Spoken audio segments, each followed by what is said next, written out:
يا إمام الرسل يا سندي. Bismillahirrahmanirrahim. Assalamualaikum warahmatullahi wabarakatuh. Waalaikumsalam warahmatullahi wabarakatuh. Alhamdulillah wassalatu wassalamu ala Rasulillah Muhammad ibn Abdillah wa ala alihi wa sahbihi wa wala. Amma ba'd, bersyukur kita bersama-sama bersyukur terhadap Allah Subhanahu wa taala atas segala nikmat yang telah diberikan kepada kita sehingga masuklah kita di pertengahan bulan Ramadan. Semoga semakin puncak, semakin semangat, Amin. dan semakin banyak mendapatkan kebaikan. Amin. Insyaallah kita akan tadabbur surat Al-Qiyamah. Ini saya menggunakan Quran Mushaf Asy-Syifa yang belum punya nanti bisa didapatkan di konter terdekat ya. Ini Quran dengan cetakan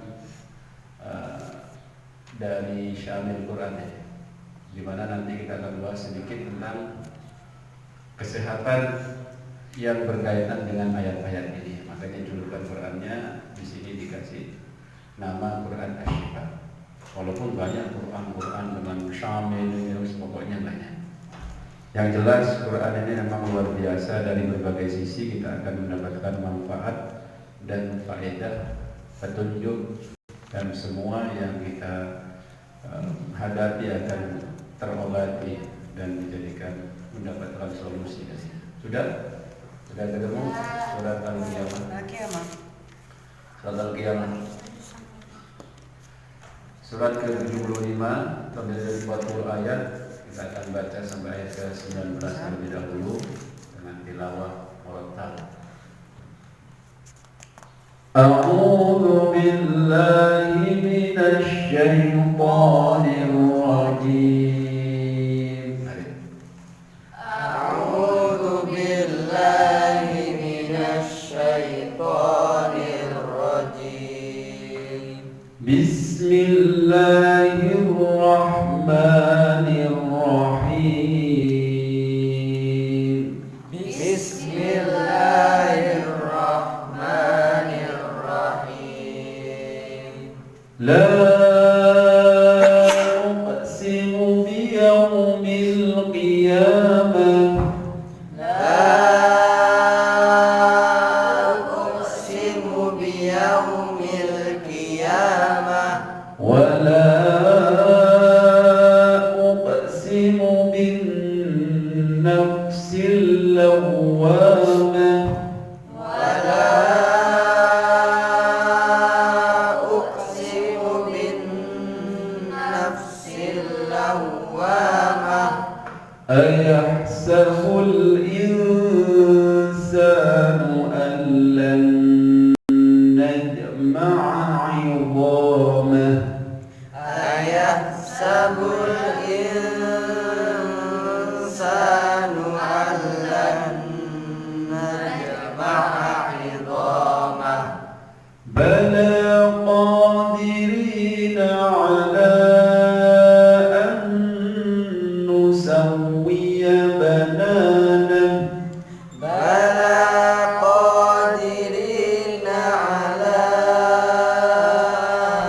an nusawwiya bananah bal yuridul insanu liyafjura amamah bal yuridul insanu liyafjura amamah yas'alu ayyana yawmul qiyamah yas'alu ayyana yaumul qiyamah فإذا برق البصر فإذا برق البصر وخسف القمر وخسف القمر وجمع الشمس والقمر وجمع الشمس والقمر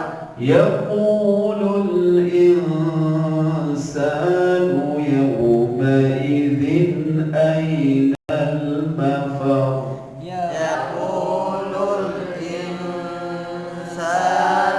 يومئذ أين المفر كلا لا وزر كلا لا وزر إلى ربك يومئذ المستقر إلى ربك يومئذ المستقر ينبأ الإنسان يومئذ بما قدم وأخر ينبأ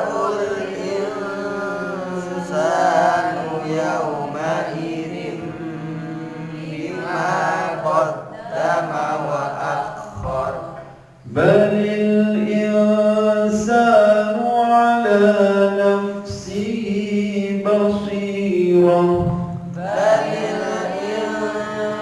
الإنسان على نفسه بصيرة ولو ألقى معاذيره ولو ألقى معاذيره لا تحرك به لسانك لتعجل به لا تحرك به لسانك لتعجل به إن علينا جمعه وقرآنه إن علينا جمعه وقرآنه فإذا قرأناه فاتبع قرآنه فإذا قرأناه فاتبع قرآنه ثم إن علينا بيانه ثم إن علينا بيانه صدق الله العظيم صدق الله العظيم monggo dibaca Gus. Bismillahirrahmanirrahim. La uqsimu biyaumil qiyamah. Aku bersumpah dengan hari kiamat. 2. Dan aku bersumpah dengan jiwa yang amat menyesali. 3. Apakah manusia mengira bahwa kami tidak akan mengumpulkan kembali tulang belulangnya? 4. Bukan demikian, sebenarnya kami kuasa menyusun kembali jari jemarinya dengan sempurna. 5. Bahkan manusia itu hendak membuat maksiat terus menerus. 6. Ia bertanya, bilakah hari kiamat itu? 7. Maka apabila mata terbelalak ketakutan. 8. Dan apabila bulan telah hilang cahayanya. 9. Dan matahari dan bulan dikumpulkan. 10. Pada hari itu manusia berkata, kemana tempat lari? 11. Sekali-kali tidak ada tempat berlindung. 12. Hanya kepada Tuhanmu sajalah pada hari itu tempat kembali. 13. Pada hari itu diberitahukan kepada manusia apa yang telah dikerjakannya dan apa yang dilalaikannya. 14. Maka manusia itu menjadi saksi atas dirinya sendiri. 15. Meskipun dia mengemukakan alasan-alasannya. 16. Janganlah kamu gerakkan lidahmu untuk membaca Al-Quran karena hendak cepat-cepat menguasainya. 17. Sesungguhnya atas tanggungan kamilah mengumpulkannya di dadamu dan membuatmu pandai membacanya. 18. Apabila kami telah selesai membacakannya, maka ikutilah bacaannya itu. 19. Kemudian sesungguhnya atas tanggungan kamilah penjelasannya. Shadaqallahul adzim. Sadaqallahu alaihi. 19 ayat itu banyak sekali petunjuk dan inspirasi yang bisa kita hidup, yang bisa kita rasakan dan bisa kita ambil dalam kehidupan sehari-hari. Baik, sebelum sampean semua yang memberikan petunjuk-petunjuk itu menemukannya, saya akan sampaikan dalam Quran Asy-Syifa HNI ini ya. Ada dari surat Al-Qiyamah ayat keempat itu dijelaskan terkait tentang bala qadirina ala an nusawwiya banana, yang artinya tadi bahkan kami mampu menyusun kembali jari jemari dengan sempurna. Jadi ini kalau dirunut sebentar saja dari sisi la uqsimu biyaumil qiyamah, di sini ada perbedaan pendapat sebelum masuk ke tadabbur ya. Apakah la itu hukumnya apa? Mungkin yang sudah ahli nahwu, Imam Sibawai, orang Socak. La ini la apa ya? Oh, la taukid, la takkid. Oke, baca. La boleh. Lanang. Kalau la taukid mau kemana kira-kira? Oke, Apakah la pasang? yakti sumpah sapa ingsun yaumil kiamat kelawan dina kiamat. La di situ ternyata ada yang berpendapat la ziyadah. Ada juga yang mengatakan la tusilah. Terus kok ujung-ujung mek langsung beda la? Ya karena Al-Quran itu antara ayat satu dan yang lainnya itu punya keterkaitan. Bagaimana kalau la yang ziyadah? Lagi pada adanya ahli nahwu. La ziyadah alfiyah gimana? Ta'af lagi. Lupa ya. Sebulan. Bukan lupa ya. Udah kita ajar sekarang. Atau entiti la. Sombong. Lo ada lo dibahas. Oh, dia harus ke alfiyah. Jadi menla ini kan apa? Banyak macamnya ini ada la yang dengan fungsi, ada la ziyadah, ada la nahi, ada la nawal. La taukid, la takkid. Kan la nanti bukan la daripada Ini kok oh sama ya.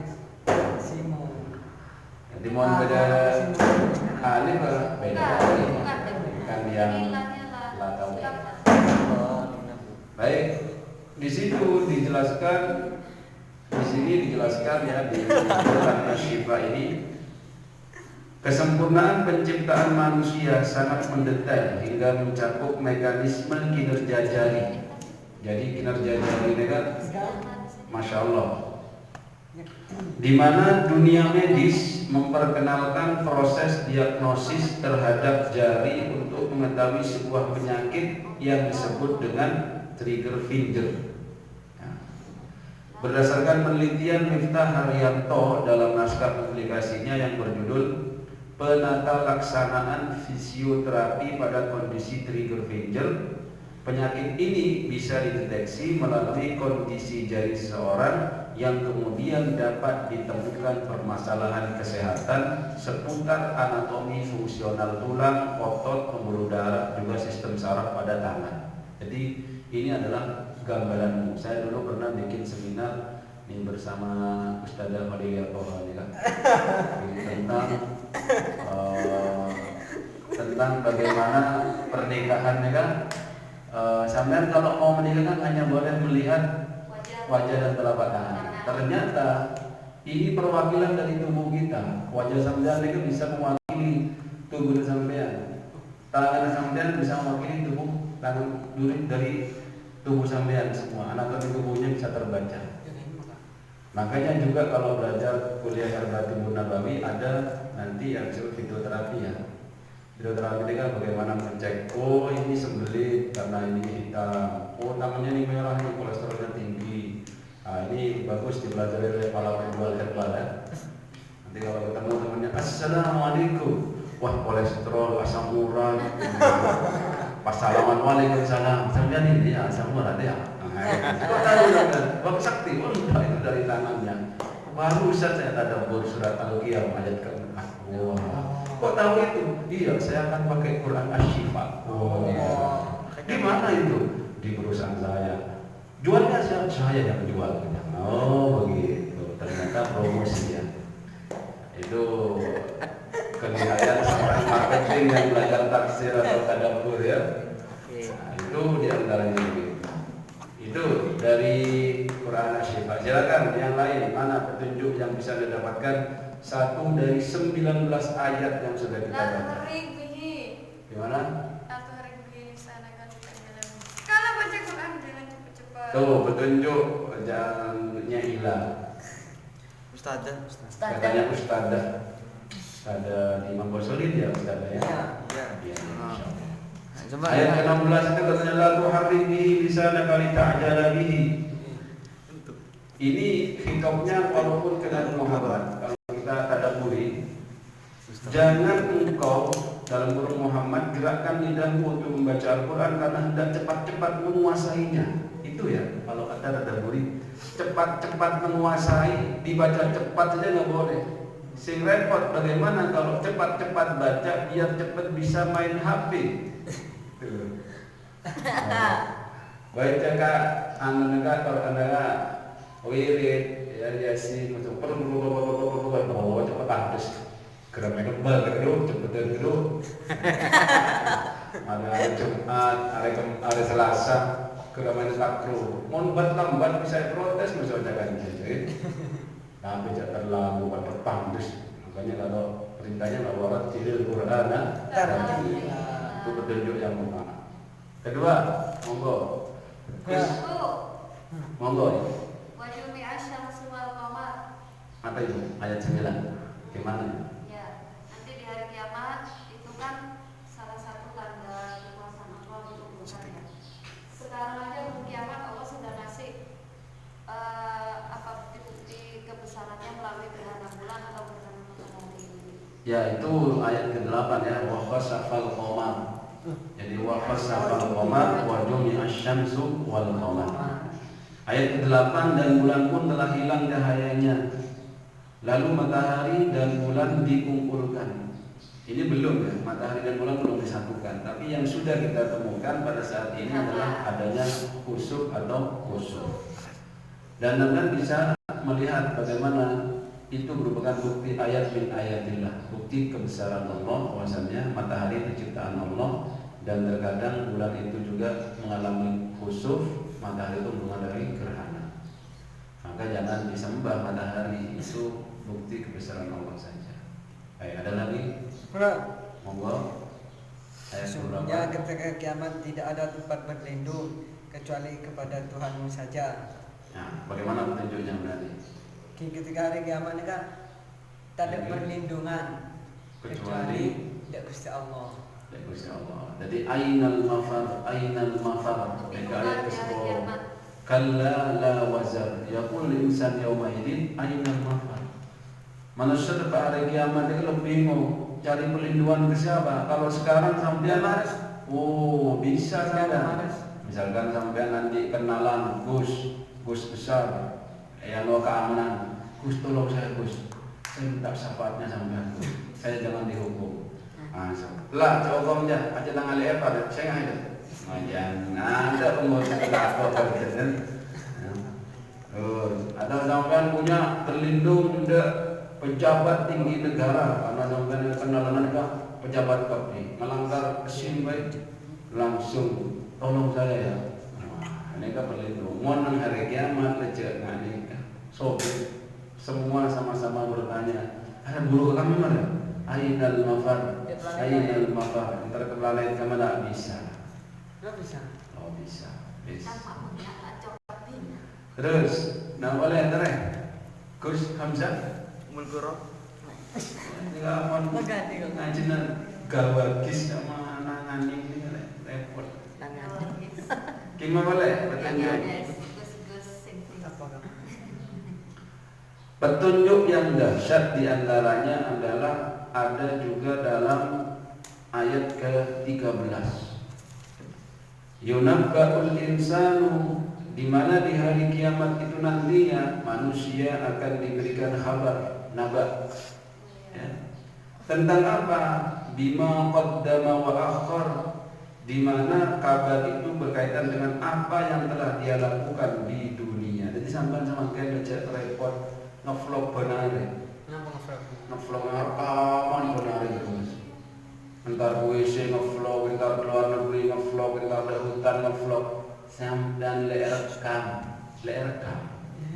Deki sampean mau menghari kiamat nanti langsung sampai itu diperlihatkan bima qaddama wa akhar. Oh ya benar. Dan di situ balil insanu ala nafsihi basirah. Makanya katanya hidup itu membuat cerita. Sampean semakin sedang menulis skenario, sampean sedang menjadi pemain filmnya sampean, ya. Kita yang bikin ceritanya, nanti kita tonton sendiri. Jadi sampean artis kabeh sampean. Kita nonton. Aduh ya Rek, kisah seorang istri yang membentak-bentak suami. Masih dengar? Kisah adik yang durhaka terhadap kakaknya. Udah, tambah jelek itu. Kisah kakak yang suka membuli adiknya. Coba sampai nangis. Nah, ceng nanya. Ya. Ini kan cerita ya, jadi mereka yang menjadikan dasar, ya. Kita ini harus membuat cerita yang bagus-bagus. Menangkan cerita dalam tulen berpahman. Saya cerita kok coba dong. Oke. Benar-benar jadi saya rasa jadi adik, jadi kakak. Mun pas lemat baru. Aduh, gua ambil adik cek nah kerepen aku. Dan bawa cek lah laki dan dia. Kok iya di empuknya cek perhatian. Foto aku banyak kelihatan. Aduh, yang aku ambil anak dia. Lalu tujuan melakar. Dia anak dia. Cerita untung jam tu kilo balik. Mun balik bagaimana? Kan cerita, kita pakai kita cerita. Ampang boleh mereka cerita ni umino. Mani tu jangan kalau bungkol ni. Kalau bungkol anda. Kalau kita dalam tempat cerita masa-masa ini. Saya sampai kalau naik kita cerita je umino. Bagi umino lah cerita. Bohong berenjong lalu dia paling lambat. Bohong dia jauh keluar dari umino pulau wah. Cuma balik berapa? Nah, selihat jok. Selihat. Sambil cek kalau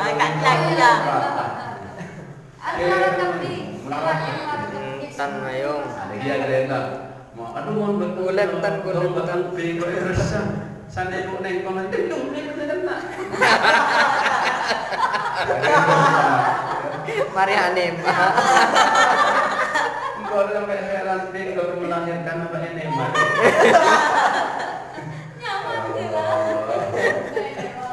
Bawa cerita nanti kapian di cerita lagi. Jangan kalau kerjanya semakin kita cerita dia umbo. Dia umbo. Boleh dia gimana? Anak katanya mi. Aku dulu gimana mi? Cerita. Apa kalau kerjanya mau lebih ngok daripada macam novel lo jelas karang-karang orang. Lantas lagi tinggal cerita dari mimpi. Dari saya dari buka dari kan ada lihat ini. Aduh, berarti kau jangan hilang ya itu. Nah, itu deki menghari kiamat sampai TV menyaksikan sendiri apa yang sudah dilakukan di muka bumi. Aduh, mau tepat tenggan senenggalan jam senyum. Aduh, kok jenang baca. Alhamdulillah ya Allah. Upah sampean cerita sampean kok coba tok. Paman saya cerita, aduh aku lahir rentong kemarin kok. Ada cek sekali. Nah iya, Bon, tengok boleh. Benar. Ayat kedua, mereka saya luar biasa ya. Jadi, la uqsimu biyaumil qiyamah, wa la uqsimu bin nafsil lawwamah. Pada perbedaan pendapat di situ, apakah Allah bersumpah dengan hari kiamat karena keagungannya? Apakah juga lagi yang setelah itu adalah juga Allah bersumpah dengan nafsil lawwamah? Mereka ada dua pendapat. Nafsul lawwamah seperti apa? Mohon boleh saya ajar telok nafsu di antara nafsunya banyak. Ada nafsu al-mutmainnah yang dijanjikan surga. Nanti sampean kan, jadi sampean harus paham penciptaan sampean. Kita itu oleh Allah dititipin makhluk namanya nafsu. Diberi nafsu. Sampean mau sukses menundukkan nafsu mereka dengan sukses, maka sampean adalah orang yang berhak mendapatkan surga karena Anda sudah mendidik nafsunya menjadi nafsu yang mutmainnah. Dalam surah Al-Fajr sebenarnya ya ayyatuhan nafsul mutmainnah irji'i ila rabbiki radiyatan mardiyah fadkhuli fi ibadi wadkhuli jannati. Dan nafsu yang mutmainnah ni kan. Nafsu ni tunduk dengan sampean. Ya cak apa aja gampang, ya cak sedekah gampang, ya cak qiyamul lail gampang. Pokoknya cak kebaikan gampang, tak protes. Kenapa? Karena dihajar terus. Dan nafsu ni bicara masuk godaan setan. Mau godaan setan ni kan sampean ta'awud selesai. Misalkan kayak kode misalnya, wajah dengan anak tim juga kan tembak. A'udzubillahi minasyaitonirrajim. Masuk enak. Mungkin nafsu farji misalkan. Kenapa orang mereka mau lakukan dua jenak akabin dulu akabi? Ada apa soalnya? Mau dulu kuat nahan nafsu farji dan kita kok azina dan ini. Jadi mau ajarkan nafsu perut, nafsu farji, naik kalau bisa kita awutin. Syaratnya harus disalurkan di jalan yang halal, otak dilemahkan. Nafsu farji, nafsu perut lemahkan dengan puasa. Ya masyarakat sahabat menisabah ngurba falada zawad. Jadi kalau lagi sana mah fasum. Mau sampean lo bisa saluraki nafsu farji, saluraki pernikahan sehalal. Lagi panggil rumah bawa kemudian bisa imatna wafulana waruba lo cokot situ 2, 3, 4 yang pembengal pati. Terus nafsu perut makan ulu mimma fil ardi halalan thayyib. Sama pun lapar pala tahu a'udzubillahi minasyaitonir kenyang. Oh jaga kenyang. Pada sunnatullah salurkan dengan ya. Ini kan nafsu mutmainnah lagi.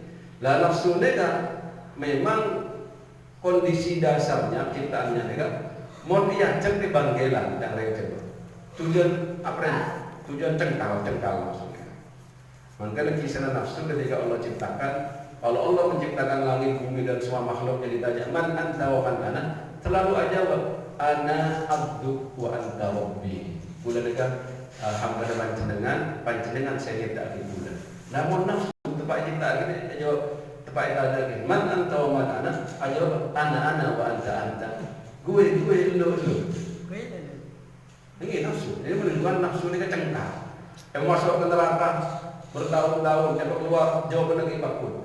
Ketelu kali baru aja anak abdu wa anta rabbi. Jadi pakai ketoro dak sampean dengan nafsu.